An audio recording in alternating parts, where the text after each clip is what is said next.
right here within the Now magazine, sitting with. I'm John 5, and if you're not in the now, you're in the nothing. There you go, you got it right there. So appreciate you taking the time, John. Thank you. We'll start off with the current tour. You're currently on your solo tour. It looks like dates through March sometime. Is that correct? Yeah, we started in February, and we started in the West Coast, and now we're traveling, and here we are, and I'm huddled around this heater.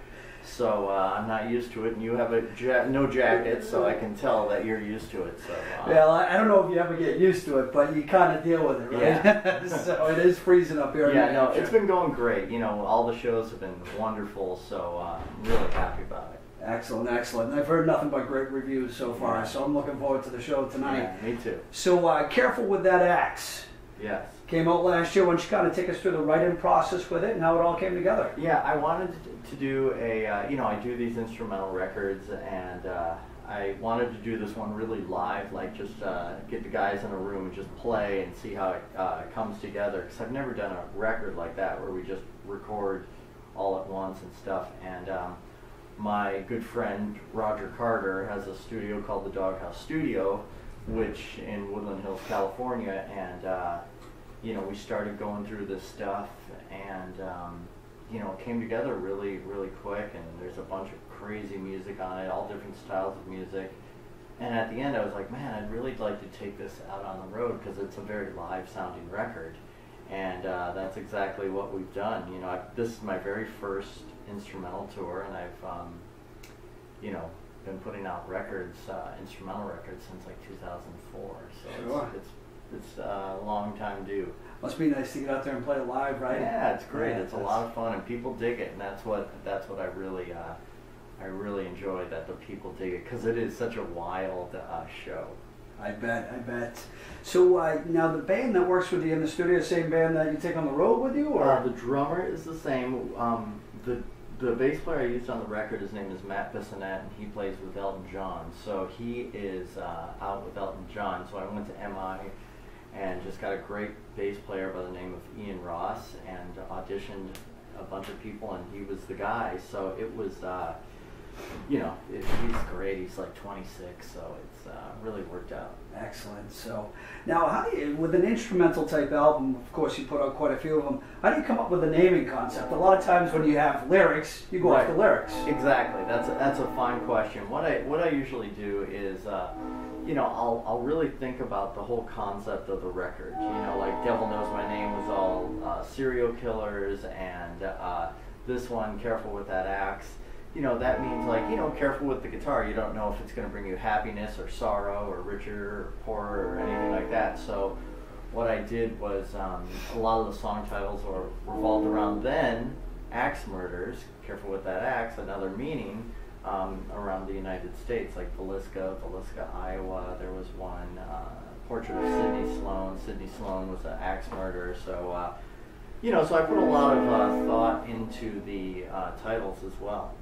So it sounds like there's maybe a bit of an infatuation with this type of theme, maybe. And well, I don't know about infatuation. It's just very interesting to me. It's right. And I think it's interesting to others, as well. You go see these movies, and things like that. It's just interesting, and it's interesting to the crowd as well. So, that's my kids can't get enough of CSI. Yeah. That type of stuff. So, well, I guess that's a great segue into Zombie. Obviously, the Zombie obviously kind of has that type of theme too. So you guys probably meld very well. It's great. When I met Rob, I was a huge White Zombie and Rob Zombie fan.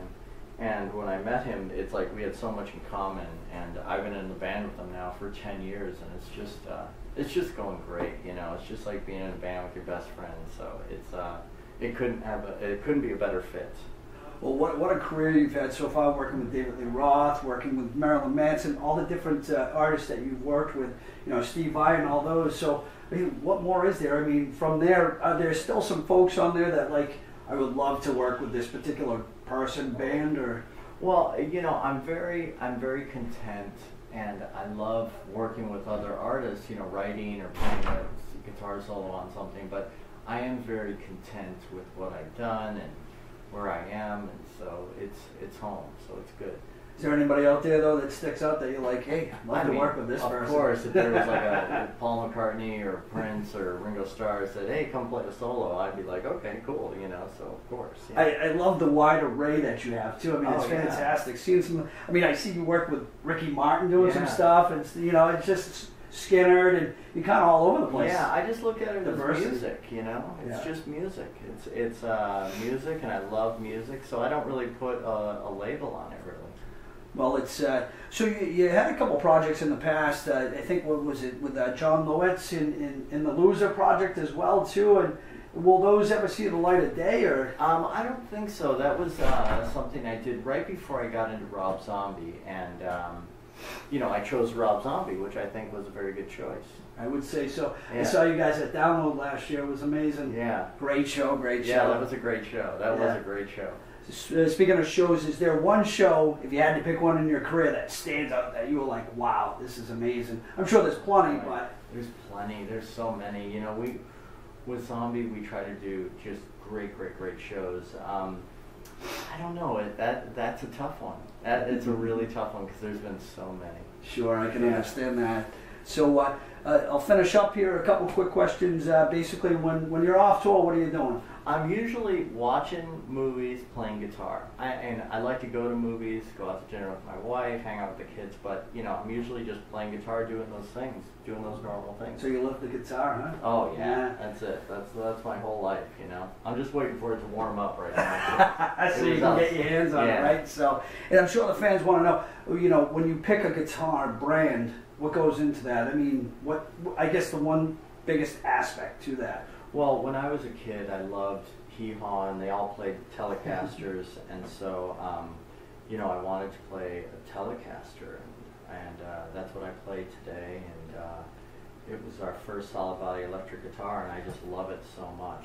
It's my whole life, you know, Fender Telecasters. Wow. So Hee-Haw sold you on that. Oh, absolutely. That's great. I love the history. Yeah, it's great history right there. Greatest.